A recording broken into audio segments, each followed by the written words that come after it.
Criança sem tela, o que fazer? Já tô de cabelo em pé, não tenho criatividade. E agora? Não posso dar o celular pro meu filho, mas o que eu vou fazer então? Bom, fica até o final desse vídeo que eu vou te dar umas dicas maravilhosas.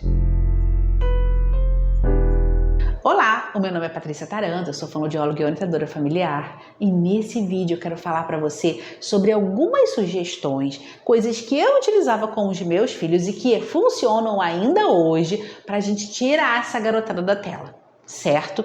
Férias sem tela, criança sem tela, chega disso, minha gente. Vocês que acompanham aqui o canal já sabem dos malefícios. Você, caiu aqui de paraquedas?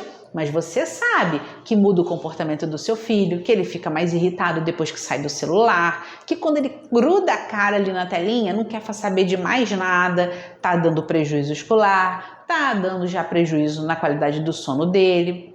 E aí? Vamos lá, mãos à massa. Bom, quando os meus filhos eram pequenos, eu já contei em outro vídeo, a gente tinha um problema de jogos, né, de televisão. Então, gente, isso sempre foi um problema para qualquer família, tá? Bom, a novidade agora é que as crianças têm o celular mais disponível, então piorou a questão. Só que, voltando lá no meu tempo, a gente utilizava da nossa criatividade para conseguir entreter essas crianças. Então, primeira coisa, quando ia para a casa de alguém ou quando ia para lugares meio que assim, situações sociais de adulto, sabe? Era um casamento, era um restaurante, né? Eu tinha que levar o meu bote salva-vida para não cair naquela de liberar. Na época era o DS que meu filho utilizava. Quem é antigo aqui deve lembrar desse jogo, né? A gente não tinha muita coisa, mas a gente tinha algumas opções de eletrônico, tá? Eu não levava DS na bolsa, não levava o joguinho, tá? Pra quem não sabe, DS é o joguinho. Mas eu levava aqueles jogos de carta que são pequenos, né? Então, tamanho de cartinha mesmo de baralho, só que eles são jogos, sabe? Então, tipo o jogo do mico, tipo Uno, outros tipos de flashcard, tem muita coisa hoje em dia que a gente pode escolher até pelo repertório que a criança gosta. Um personagem que chame a atenção, e daí tu compra o joguinho que tem aquele personagem, né? Porque não tem jeito, gente. Pra gente competir com tela, seja celular, televisão, eletrônico, a gente tem que ser interessante. A criança já descobriu a joia ali, então a gente vai ter que fazer algo muito mais legal, tá?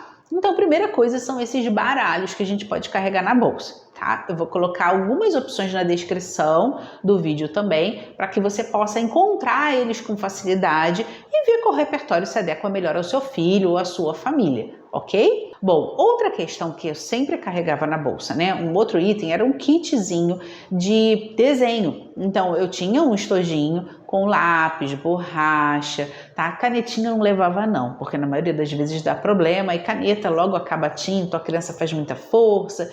Então, eu gostava muito de lápis de cor comum, básico, e lápis retráteis. É um giz de cera que eu uso até hoje aqui no consultório e às vezes eu compro assim, dou de presente e tal, porque faz muito sucesso com as crianças. Então, o lápis é um giz de cera que ele praticamente não quebra. É só você ficar meio que monitorando a criança para ela não abrir muito aquela ponta, senão vai quebrar, tá? Mas ela tem uma durabilidade muito maior. E as crianças gostam muito, porque a sensação do giz de cera no papel ela é diferente do lápis de cor. Fique atento a isso. Então, levava também uns desenhozinhos, um pequeno bloquinho branco. Então, eu tinha o meu material, tá? Isso principalmente. Eu evitava levar brinquedos que fizessem barulho, porque isso pode entreter teu filho e incomodar todo mundo à volta. Então eu cuidava com essa questão do ruído. Mas só pelos jogos de carta, só pelos jogos de bolso também, como por exemplo cilada. Se você não conhece, está na descrição do vídeo, é uma ótima opção.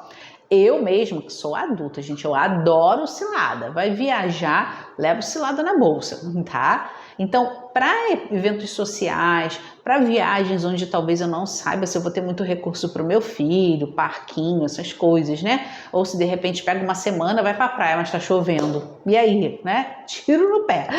Bom, tenho que levar o meu SOS. A outra questão era de quando a gente estava em casa. Tempo em casa, parece que o tempo multiplica quando a gente está com a criança sem tela. E a gente também precisa dar conta das coisas da casa. Eu sempre organizei minha rotina para acordar antes das crianças, deixar, por exemplo, um almoço já um pouco adiantado para conseguir dar atenção enquanto eles estão acordados, tá? Nem sempre a gente consegue botar a criança para fazer algo da casa com a gente. Mas quando isso é possível, é muito importante. Primeiro porque o seu filho ele não é hóspede da sua casa. Ele não é uma rede de hotelaria em que você está lá para servi-lo. Você o serve e acolhe enquanto mãe dele, enquanto educadora dessa criança. E justamente por isso, ele também precisa ser educado ao cuidado, ao asseio. Então coloque sim seu filho, na medida do possível, da idade dele, para fazer algumas atividades da casa contigo. Guardar os brinquedos, lavar os brinquedos na varanda ou num tanque, tá? Guardar suas roupinhas na gaveta depois que elas são passadas. Tirar uma roupa do cesto, colocar dentro da máquina. Pendurar meias no varal. Olha só, gente, vocês estão ajudando a criança a aprender sobre cuidado e também estão ajudando a desenvolver, motricidade. Então, bote essas mãozinhas para trabalhar, tá? Fora esse cuidado do lar, a gente tem atividades que chamamos por atividades estruturadas. E esse é o grande tesouro para quem está em casa com o filho, pelo menos aquele meio período que a criança não vai para a escola, tá? Atividade estruturada é tudo que você pode planejar, um começo, meio e fim.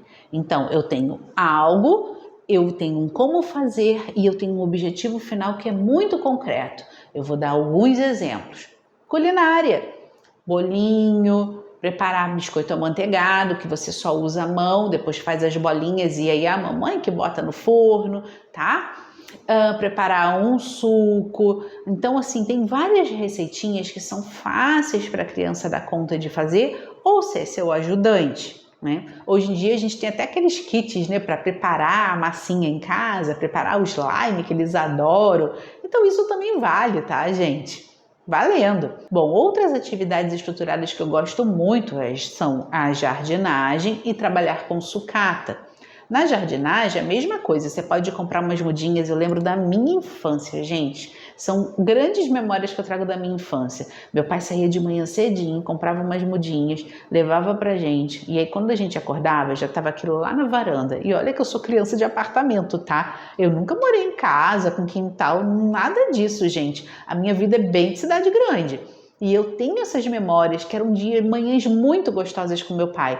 E nós éramos 3 em casa, então você imagina a bagunça na varanda, né? Então meu pai comprava terra, os vasinhos, e a gente tinha que plantar as mudinhas montando canteirinhos, sabe? Aqueles vasos que são retangulares, maiores, né? E a varanda ficava uma lambança, mas depois de tudo limpinho ficava bem bonita. E a gente ajudava a limpar também, tá? De uma semana para outra, 15 dias, às vezes as plantas morriam todas. Só que aí meu pai ia, comprava outra florzinha, comprava outra coisinha e a gente fazia uma nova atividade assim. Quando era semente, então, de cheiro verde, né, de cebolinha, por exemplo, nossa, era muito divertido. Porque depois de ver crescer, a gente ainda podia colher. E você pode fazer essa experiência em casa com sementinha de dentro do próprio tomate, né? Alguma outra fruta. O feijãozinho no algodão, gente. Quem nunca fez isso na escola? Então, a gente não fazia? Vamos fazer com os nossos filhos. Aproveite férias, aproveite o tempo que você tem com a criança. Sabendo que atividade estruturada é aquela que você separa elementos. Você tem um meio de fazer, um modo de fazer e você tem um objetivo final claro. Então, brincar de Lego é uma atividade estruturada, desde que você tenha um objetivo final bem claro. Como que isso acontece? Aqueles mapinhas, aquele caderninho que vem no Lego. Eu digo Lego, mas pode ser outro bloco de montar, tá, gente? Que vem lá com aqueles modelinhos para você copiar, montar igual. Isso é uma atividade estruturada, tá? E, por fim, a brincadeira com sucata, que eu, como mãe, era a que eu sempre mais gostei. Então, comprou um fogão novo, aquela caixa vai ficar ali no cantinho. Chegava final de semana, eu transformava essa caixa numa casa. Eu prendia com fita bem forte a parte de cima que foi aberta para tirar o fogão. Eu cortava uma janela, eu cortava uma porta, né? E as crianças vinham com tinta, colagem, inventavam. E aquilo ali durava, gente, assim, uns 3 dias aquela brincadeira, tá? Porque se for tinta tem que esperar secar para ir para a próxima fase. Se for colagem tem que separar as coisas e também tem que secar. Então, a cada dia você vai incrementando mais essa sua construção. Eu lembro uma vez que foi uma geladeira que a gente comprou e aí nós fizemos um foguete. Gente, a varanda era só caixa, mas foi muito legal, foi muito divertido. Eu tô falando que eu curto fazer essas coisas, sabe? Eu lembro que também eu tinha um caderno que era um caderno que falava sobre brinquedos de sucata. Então a gente olhava ali um modelo, a gente ia separando as coisas durante a semana, caixa de ovo, rolinho de papel higiênico, né? Várias coisinhas que tinham ali nos itens e chegava aí na hora que a gente conseguia aquele kit todo, agora a gente consegue montar o nosso posto de gasolina, agora a gente consegue montar o foguete, o avião que está lá desenhado, vamos construir. E aí fazíamos juntos. Então, a atividade estruturada, né? Os outros modelos de brinquedo, os jogos de bolso, são coisas que são práticas para gente, que não são difíceis, não são caras.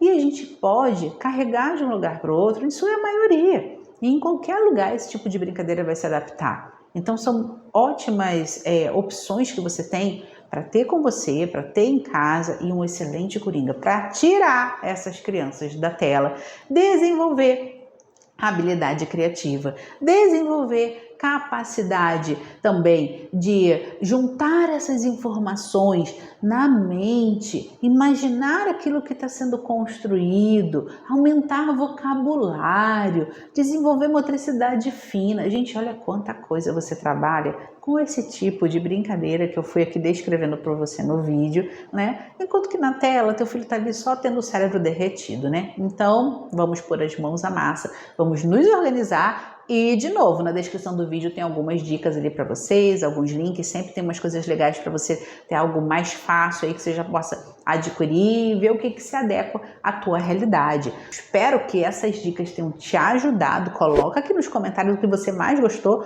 ou se você já testou algumas. Será que alguma deu errado? Conta pra gente também. Aposto que o pessoal vai gostar muito de compartilhar e de saber o que funcionou para um e para outro, gente. Então vamos lá, minha gente. Não esquece de encaminhar esse vídeo para alguém que possa precisar desse conteúdo. Passa lá em cima, ativa o sininho para receber todas as notificações desse canal e não esquece de me seguir nas minhas outras redes sociais. Até uma próxima!